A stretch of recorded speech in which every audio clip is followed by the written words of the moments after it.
Free culture. How big media uses technology and the law to lock down culture and control creativity is a 2004 book by law professor Lawrence Lessig that was released on the Internet under the Creative Commons Attribution, non-commercial license on March 25, 2004. This book documents how copyright power has expanded substantially since 1974 in 5 critical dimensions: duration, scope, reach, control, and concentration and integration of the media industry. It also documents how this industry has successfully used the legal system to limit competition to the major media corporations through legal action against college students for close to $100 billion.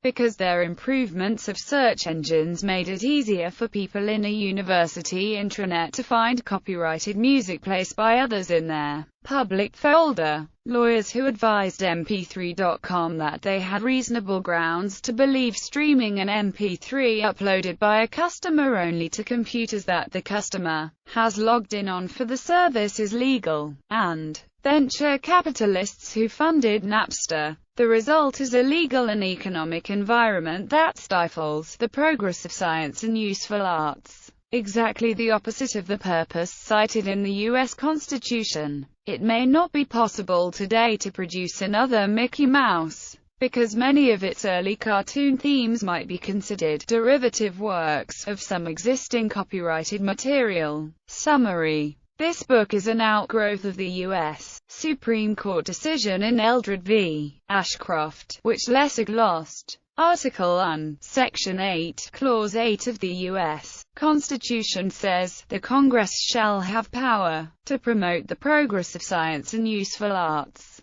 by securing for limited times to authors and inventors the exclusive right to their respective writings and discoveries." Several times in the past century, Congress has extended the copyright law in several ways. One way was to extend the term on the installment plan. Another was to broaden the scope to include not only copying but creating derivative works. This latter broadening is so ambiguous that it provides a foundation for massive abuse of power by companies holding large copyright portfolios. For example, the Recording Industry Association of America sued a freshman at Rensselaer Polytechnic Institute for $10 million for improving a search engine used only inside RPI. Lessig cites another example where Fox demanded $10,000 for the rights to use a 4.5-second video clip with The Simpsons playing on a television in a corner of a scene in a documentary. Anyone producing a collage of video clips can potentially be similarly sued on the grounds the collage is of derivative work of something copyrighted or that the collage contains a shot that is copyrighted.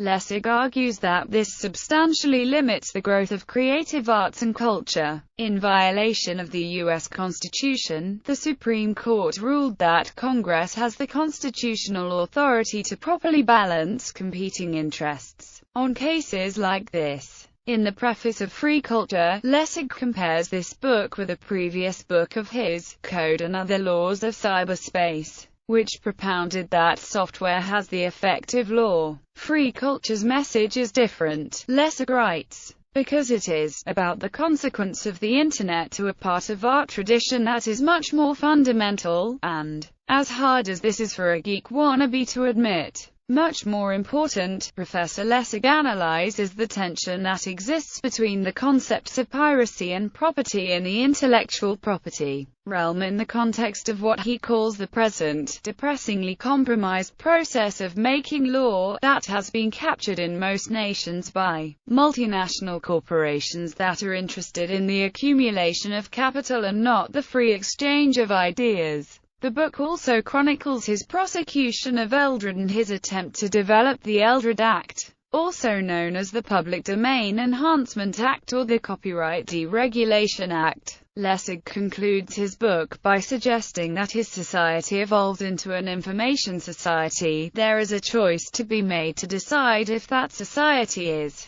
to be free or feudal in nature. In his afterword he suggests that free software pioneer Richard Stallman and the Free Software Foundation model of making content available is not against the capitalist approach that has allowed such corporate models as Westlaw and LexisNexis to have subscribers to pay for materials that are essentially in the public domain but with underlying licenses like those created by his organization Creative Commons. He also argues for the creation of shorter renewable periods of copyright and a limitation on derivative rights, such as limiting a publisher's ability to stop the publication of copies of an author's book on the Internet for non-commercial purposes, or create a compulsory licensing scheme to ensure that creators obtain direct royalties for their works based upon their usage statistics, and some kind of taxation scheme such as suggested by Professor William Fisher of Harvard Law School that is similar to a long-standing proposal of Richard Stallman.